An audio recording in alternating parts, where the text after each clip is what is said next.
బెజవాడ నుంచి పేరుపాలెం బీచ్కి లైక్ చేయండి, సబ్స్క్రైబ్ చేయండి, నచ్చితే షేర్ చేయండి. బెజవాడ నుంచి అయితే సెలెక్ట్ చేసుకున్నాను బందర్కి వెళ్ళే రూటు. అటు మీదుగా స్ట్రైట్గా మనం నరసాపురం వెళ్ళే రూట్ అయితే సెలెక్ట్ చేసుకోవచ్చు. రూట్ అయితే చాలా చక్కగా ఉంది. బీచ్కి అయితే వచ్చేసాము. ఎటువైపు చూసినా మనకి కొబ్బరి చెట్లు మొత్తం కనిపిస్తాయి.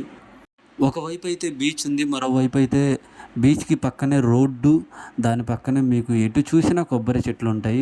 అటుగానే మీకు అక్కడ స్టే చేయాలన్నా, ఆ వ్యూ చూడాలన్నా మీకు రిసార్ట్స్ కూడా ఉన్నాయి, లగ్జరీ రిసార్ట్స్ కూడా ఉన్నాయి. ఇక్కడ వ్యూ అయితే చాలా బాగుంది. మేము చాలా ఎంజాయ్ చేసాము.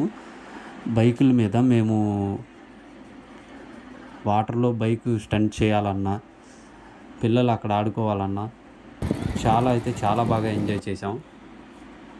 ఇదిగోండి మా పాప కూడా చాలా అంటే భయపడకుండా చాలా ఆనందంగా సంతోషంగా ఆడుకుంటుంది. మేమైతే చాలా ఎంజాయ్ చేసాము. మన ఆంధ్రాలో కూడా మినీ గోవా వచ్చేసింది మామ. ఇప్పుడు కాకపోతే ఇంకెప్పుడు మామ ఎంజాయ్ చేసేది.